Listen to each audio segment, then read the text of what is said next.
Hello and welcome to the Political Opinions podcast, where every opinion is given equal footing and political tolerance and debate are given their proper attention in a world where both are on the decline. Today's episode will cover different opinions on universal healthcare. One of the most important social differences between many Western countries is whether they have some form of universal healthcare or not. Most European countries, to the west at least, have some form of nationalised healthcare, with some, such as the UK, having what is very close to a complete universal healthcare with the National Health Service. However, other countries, such as America, are resistant to introduce any universal healthcare in any capacity beyond what already exists, for example with the Affordable Care Act, which also is known as Obamacare. In this episode, I will take universal healthcare to involve any free healthcare accessible to anyone that involves necessary procedures, such as operations or dealing with heart attacks, for example, but doesn't include cosmetic procedures, such as plastic surgery that isn't essential. So, if someone's burnt and they receive plastic surgery as a result to cover up those burns, that's considered necessary, but if someone just wants to make their lips look bigger, that isn't.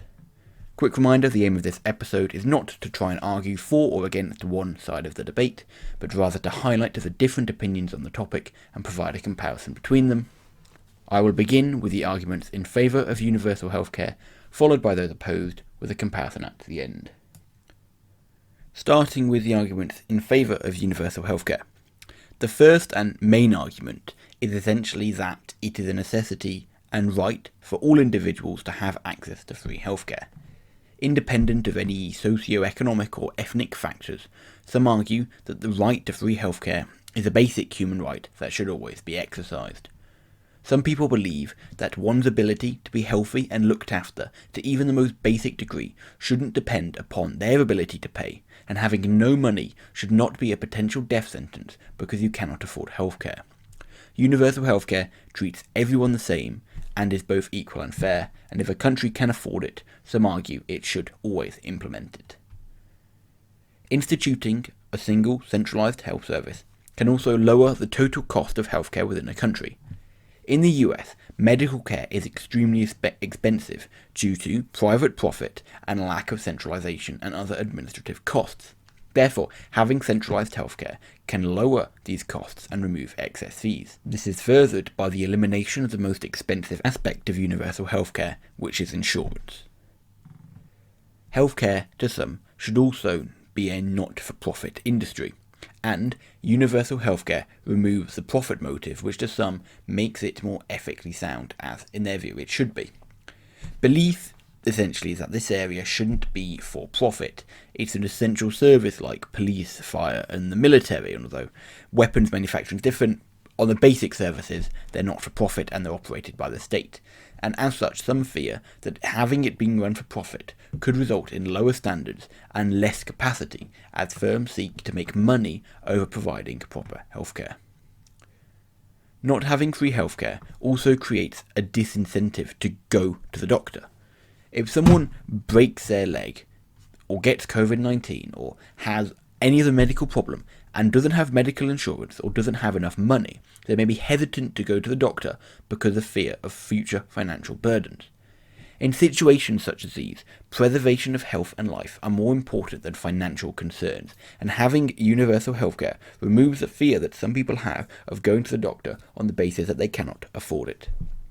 Some also argue that universal healthcare can lead to a healthier overall population which provides other benefits.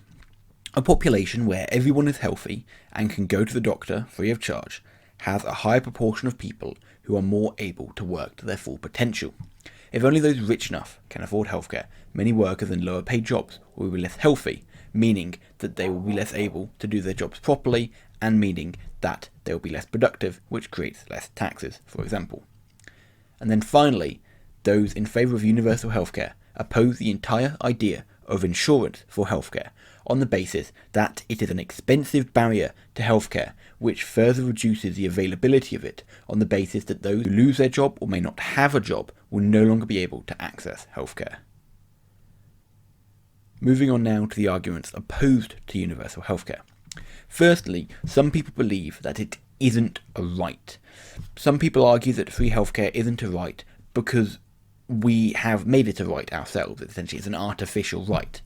Healthcare only exists because people made healthcare possible, and it only came through capitalism and profit incentives to these people, and as such shouldn't be free. Furthermore, some argue that examples such as smokers receiving treatment highlight the flaw, as it is healthy people paying for less healthy people's problems. In the private healthcare system, you are responsible for your own health. You have complete responsibility, minus of course health insurance, but even then it's not completely free, and as such you have to be responsible. But when it's free healthcare, some argue that people can do what they want and won't care as much about their health because they won't have to pay when it comes back to bite them. Some people, especially in the US, fear that universal healthcare is the first step towards socialism and therefore shouldn't be implemented. Especially in the US, there is an extreme ideological aversion to socialism, and as such, any form of policy which can be considered a socialist or social policy is opposed, and people here especially may oppose it because they fear socialism. Some people also argue that people have a right to spend their money as they wish. Essentially, this argument is similar to private education, and it follows that people, if they have worked or gained their money, however it is, if they have more money, they should be able to spend that money as they choose. And if they wish to spend it on a higher quality of private healthcare, they should be able to, and shouldn't be tied down on the basis of equality. Moving on now to the question of a state burden. Those opposing a national health service or universal healthcare argue that it is extremely expensive. To do so, essentially, the public sector has to cover the whole cost. Even if it becomes cheaper overall, the burden moves entirely onto the state. And as such, it means that the state will have less money for other things, or will have to increase taxes if it wants to fund it properly, or it simply won't be funded properly. Essentially, they argue that the burden is too high, the cost is too high, and states can't afford it without costing or sacrificing things in other areas. Some people also believe that universal healthcare produces lower quality. Firstly, you have longer wait times. Free healthcare has less funding and more demand than private healthcare proportionally, and as such, there are often extremely long wait times in hospitals, and people could wait months or even years for operations. With private healthcare, you can pay and have an operation far quicker than with state healthcare, and as such, introducing universal healthcare will be bad for the operational effectiveness of hospitals. And furthering this idea, in the UK at least, due to a universal healthcare system, we don't have as many specialised doctors, meaning again that because they're in lower supply, there is a longer wait for operations, rather than in the US, where you have specific clinics for each type of doctor, which have better wait times as a result. And furthering this, there is an idea that universal healthcare has less quality to it. Like the point above, free healthcare has a set budget for the hospital or for the entire service as a whole within a year, and they cannot exceed that because they simply don't have the money. And this means that if the funding isn't present, often the quality of care provided may be worse. Private healthcare ensures that the best quality is provided to people, as ultimately these are companies which have to make money, and if the quality is bad, they won't make money, and as such, they will be more willing to spend money, and as such, the quality will be better. Some people also argue that free healthcare is detrimental to the medical profession. Private medical professionals are paid more because it's private and they can do so. Their wages aren't set by a government, and as such, there is more of an incentive to become a doctor if you are paid more in other areas. And as such, if you introduce universal healthcare with lower wages and potentially more hours for doctors, less people will be incentivized to become doctors, and so you may have a shortage. The United Kingdom, for example, relies extremely heavily on foreign doctors and nurses moving to the UK to work, which isn't a problem in, example, the US. Furthermore, junior doctors in the UK have been on strike recently because they are underpaid and overworked, all of this highlighting the problem that comes for doctors and other medical professionals with a free healthcare service. And then finally, some believe that health insurance is good because it provides a guarantee of healthcare, it rations it off to those who aren't in the position to have it, and it also creates an incentive to find work. You can't simply sit at home all day knowing if you get ill, you can just pop to the doctors. You know you have to have a job or save money in order to go there. Moving on now to a comparison. Firstly, is healthcare a human right or a basic right? Well, those in favour of universal healthcare would argue that it is. They would say everyone should have access to free healthcare and shouldn't be dependent upon their incomes, financial status or job status to have access to it. It is fair and equal to have universal healthcare, and it is something everyone should have. And people shouldn't fear the doctor because they can't afford it. However, those on the other side believe that your health is your own concern. People shouldn't have to pay for the medical mistakes and problems of others. And this is a socialist idea, not a universal idea, and as such we shouldn't create a universal healthcare out of a universal ideology, but rather a socialist ideology, which these people oppose.